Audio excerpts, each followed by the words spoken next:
Hello everyone. ப்ரோக்ராமிங்கிறது ஆர்ட்டா சயின்ஸா? ஆர்ட் அப்படின்னா நம்ம ப்ராக்டிஸ் பண்ணிகிட்டே இருந்தோம்னா அதில் ஸ்கில் வரும். சயின்ஸாக இருந்ததுன்னா ஒரு ஸ்டெப் பை ஸ்டெப் மெத்தட் இருக்குது, அந்த ஸ்டெப் பை ஸ்டெப் மெத்தடோ ப்ரொசீஜரோ ஃபாலோ பண்ணால் போதும் அப்படிங்கிறது நம்ம சயின்ஸுன்னு சொல்லலாம். இங்கே ப்ரோக்ராமிங்கிறது இட்ஸ் நெய்தர் அன் ஆர்ட் நார் அ சயின்ஸ். ஏன்னா இதில் நம்ம ப்ராக்டிஸும் பண்ணணும், உள்ளே இருக்கிற கான்செப்டும் புரிஞ்சுக்கணும். அப்போ எப்படி ஒரு ப்ரோக்ராமிங்கை இன்னும் சிம்பிளிஃபைடாக பண்ணணும், இந்த ப்ரோக்ராமிங் ஆட்டிடியூடை டெவலப் பண்ணுறது அப்படின்னா சின்ன சின்ன ப்ராப்ளம் எடுத்து அதை நம்ம சால்வ் பண்ண பார்க்கணும் நம்ம. அப்போ பார்த்தீங்கன்னா you just develop the programming skill, அந்த ரைட்டிங் ஹேபிட்ஸ் நம்மளுக்கு அப்படி அப்படியே டெவலப் ஆகும். இன்னைக்கு இந்த டுட்டோரியலில் நம்ம பார்க்க போகிறது ஜாவா இன்டர்ஃபேஸஸ். இன்டர்ஃபேஸ்னா என்ன அப்படின்னா it's a blueprint or a template of a class. It is similar to the Java class, ஆனால் it will have only the abstract method and static constant. Abstract method na enna? Which will not have a method body, only have a method signature. அதாவது ஒரு method எழுதும்போது அந்த மெத்தடோட என்ன return ஆகுது, என்ன parameter எடுக்குது அப்படிங்கிறதெல்லாம் நம்ம சொல்கிறது மெத்தட் சிக்னேச்சர். அது என்ன பண்ணுது, உள்ளே இருக்கிற ஸ்டேட்மெண்ட் எழுதுகிறோம் இல்லைங்களா, கர்லி பிரேசஸ், அது மெத்தட் பாடி. இப்போ இந்த அப்ஸ்ட்ராக்ட் மெத்தடில் மெத்தட் பாடி இருக்காது. அப்போ அந்த மெத்தட் பாடி யார் எழுதுவா, என்ன பண்ணணும் அப்படின்னா you will have some classes which will implement the interface. அந்த கிளாஸோட ரெஸ்பான்சிபிலிட்டி தான் இந்த அப்ஸ்ட்ராக்ட் மெத்தடை இம்ப்ளிமெண்ட் பண்ணுறது. இப்போ உதாரணத்துக்கு ஒரு இன்டர்ஃபேஸ் அனிமல்னு வச்சுருக்கோம். இதில் பார்த்தீங்கன்னா 2 மெத்தட்ஸ் யூஸ் பண்ணுறோம், அது ரெண்டுமே அப்ஸ்ட்ராக்ட். இங்கே நான் அப்ஸ்ட்ராக்ட்னு கொடுக்கல, but by default they are abstract. இந்த இடத்துல பார்த்தீங்கன்னா சிக்னேச்சர் மட்டும்தான் கொடுத்துருக்கேன். I am not giving a statement. இந்த சவுண்டுங்கிற மெத்தடு எப்படி எக்ஸிக்யூட் பண்ணுங்கிறத நான் சொல்லலை. அதே போல் அடுத்த எக்ஸாம்பிள் பார்த்தீங்கன்னா பப்ளிக் இன்டர்ஃபேஸ் பர்சன். இதில் செட் நேம் செட் ஏஜ் அப்படின்ட்டு 2 மெத்தட் இருக்குது. It take some parameter. So it can take any number of parameters. என்ன ரிட்டர்ன் பண்ண போகுது, இது ரெண்டுமே வாய்டு தான். இந்த இடத்துல நம்ம ஸ்டேட்மெண்ட் எதுவுமே நம்ம கொடுக்கல.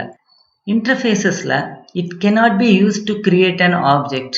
ஏன், அந்த மெத்தடை நம்ம ஃபுல்லாகவே நம்ம டிஃபைன் பண்ணவே இல்லை. அதனால் like abstract classes it cannot be used to create object. So ஆப்ஜெக்டை கிரியேட் பண்ண முடியாதுங்கிறதுனால it cannot contain a constructor. Interface methods, as I said, it do not have a body. The body is provided by the implement class. எந்த class implement பண்ண போகுதோ அந்த class தான் அந்த பாடியை ப்ரொவைட் பண்ண போகுது. இப்போ நம்ம 4 மெத்தட்ஸ் வச்சுருக்கிறோம் நம்ம இன்டர்ஃபேஸில் அப்படின்னா அந்த இம்ப்ளிமெண்ட் பண்ணுற கிளாஸ் 4 மெத்தட்ஸ்க்குமே பாடியை கொடுக்கணும். Interface methods are abstract and public by default, and the interface attributes are public, static and final. They are all constant. ஆனால் பட் இப்போ ஜாவாவோட லேட்டர் வெர்ஷன்ஸில் பார்த்தீங்கன்னா you can also have a private interface methods. இப்போ நம்ம full example பார்க்க போகிறோம். Interface animal, as I said, you have got 2 methods, sound and run. Then I am defining a class horse which implements this interface. இப்போ நான் பார்த்தீங்கன்னா இந்த சவுண்டுக்கு I am writing a body, இந்த ரன்னுக்கும் I'm writing some statements. அடுத்து I'm defining another class dog. இதுலேயும் அந்த 2 மெத்தட்ஸும் கொடுத்துருக்கோம், ஆனால் இங்கே உள்ளே இருக்கிற ஸ்டேட்மெண்ட்ஸ் வேறு. இங்கே நெய் அப்படின்னு பிரிண்ட் பண்ணுது, இங்கே ஓஃப் அப்படின்னு பிரிண்ட் பண்ண போகிறோம். ரன்னிங் ரெண்டுமே ஃபாஸ்ட்டு தான். இப்போ நம்ம ஒரு இன்டர்ஃபேஸ் சொல்லிட்டோம், 2 கிளாஸஸ் டிஃபைன் பண்ணியிருக்கோம். 2 கிளாஸ் வேணுமா அப்படின்னா that is the purpose of an interface. ஒரே ஒரு கிளாஸ் தான் யூஸ் பண்ண போகுது அப்படிங்கும்போது அது நம்ம இன்டர்ஃபேஸ் யூஸ் பண்ண தேவையில்லை. இப்போ மோர் தென் 1 கிளாஸ் இந்த 2 மெத்தட்ஸையும் யூஸ் பண்ண போகுது அப்படிங்கும்போது நம்ம இன்டர்ஃபேஸ்க்கு போக போகிறோம். நம்ம அடுத்து நம்ம என்ன பண்ணணும், இப்போ 2 கிளாஸஸ் இருக்குது, இந்த 2 கிளாஸஸையும் நம்ம கால் பண்ணணும். அதாவது கிரியேட் பண்ணி ஆப்ஜெக்ட் கிரியேட் பண்ணி இந்த மெத்தட்ஸை இன்வோக் பண்ணணும். அதுக்காக நான் ஒரு மெயின் கிளாஸ் ஒன்று டிஃபைன் பண்ணியிருக்கேன், அந்த which will have a main method. அதில் நான் அந்த டாகுக்கு ஒரு ஆப்ஜெக்ட் கிரியேட் பண்ணுறேன், ஹார்ஸ்க்கு ஒரு ஆப்ஜெக்ட் கிரியேட் பண்ணிவிட்டு அந்த 2 மெத்தட்ஸையும் நம்ம கால் பண்ணுறோம். எக்ஸாம்பிள் 2, இந்த இடத்துல ஒரு இன்டர்ஃபேஸ் பேங்க்கு, இதில் ஒரே ஒரு மெத்தட் தான் இருக்குது, it will return a float value. And then I am creating 2 classes SBA and PNB which implements this interface. இந்த இடத்துல இந்த வேல்யூ 9.15 F ரிட்டர்ன் பண்ணுது, இந்த இடத்துல 9.7 இன்ட்ரெஸ்ட்டை ரிட்டர்ன் பண்ணுது. Then I am creating another main class which will have a main method. I am creating an object for these 2 classes PNB க்கும் SBA க்கும், and then I am calling the method. This is a second example. What is the relationship between classes and interfaces? நான் classes இருக்கு, இன்னொரு class இருக்குன்னா this class can extend this class. அதே போல் the interface can extend another interface. ஆனால் when you have a class and interface-na, you have to use implements. You cannot extend a class with an interface. So a class extends another class, an interface extends another interface, but a class implements an interface. So abstract class, the interface oda purpose என்னன்னா implementing the multiple inheritance. What is multiple inheritance? You have two base classes.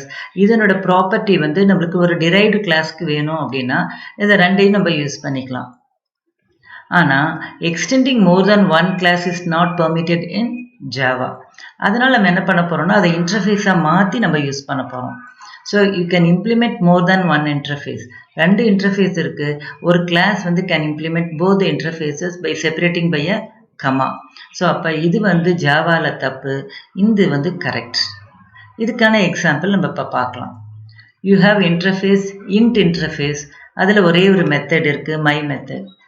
Then you have another interface which is called a float interface, which will have another method, other method அப்படின்னு இருக்கு. அடுத்து நம்ம என்ன பண்ண போகிறோம் அப்படின்னா ஒரே ஒரு கிளாஸ் தான் டிஃபைன் பண்ணுறோம். அந்த class implements both of these interfaces. So implements int interface comma float interface. இப்போ மை மெத்தடுக்கு நான் வந்து ஒரு பாடியை டிஃபைன் பண்ணியிருக்கேன். அதர் மெத்தடுக்கு I'm defining another method.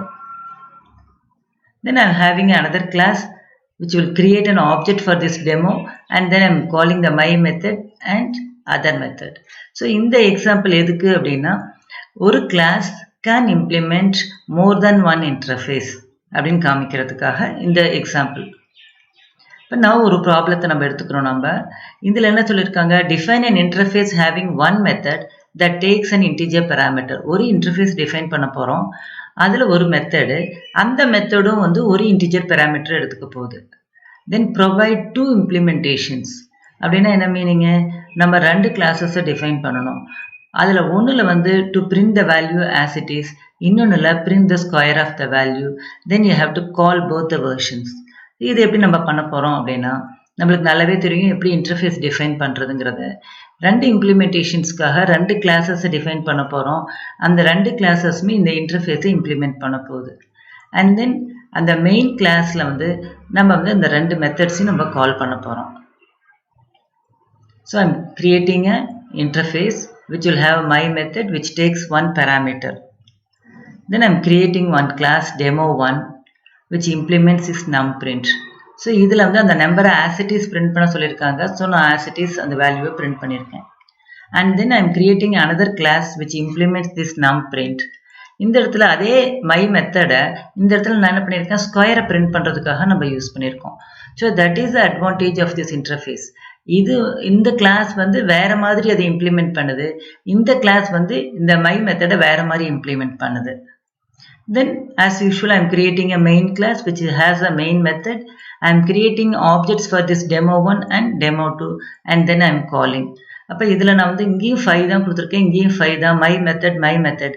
ஆனால் இது வந்து இம்ப்ளிமெண்ட் பண்ணியிருக்கிறது வேற மாதிரி, இந்த ஆப்ஜெக்ட் இந்த டெமோ2 வந்து இம்ப்ளிமெண்ட் பண்ணியிருக்கிறது வேற மாதிரி. அதனால என்னுடைய ரிசல்ட் எப்படி இருக்கும் அப்படின்னா இதுக்கு 5ங்கிறது பிரிண்ட் ஆகும், இந்த இடத்துல வந்து 25ங்கிறது பிரிண்ட் ஆகும். ஸோ இந்த டுட்டோரியலில் சிம்பிளாக இன்டர்ஃபேஸ்னால் என்ன, எப்படி இன்டர்ஃபேஸை க்ரியேட் பண்ணுறது, அதை எப்படி இம்ப்ளிமெண்ட் பண்ணுறது, இம்ப்ளிமெண்ட் பண்ண கிளாஸுக்கு எப்படி ஆப்ஜெக்ட்ஸ் க்ரியேட் பண்ணி அந்த மெத்தட்ஸை இன்வோக் பண்ணுறதுங்கிறத பார்த்தோம். இந்த வீடியோ உங்களுக்கு பிடிச்சிருந்ததுன்னா லைக் பண்ணுங்கள், ஷேர் பண்ணுங்கள், சப்ஸ்கிரைப் பண்ணுங்கள். பக்கத்தில் இருக்கிற பெல் ஐக்கானை கிளிக் பண்ணும்போது புது வீடியோஸ் நான் க்ரியேட் பண்ணும்போது உங்களுக்கு நோட்டிஃபிகேஷன் வரும். Thank you for watching.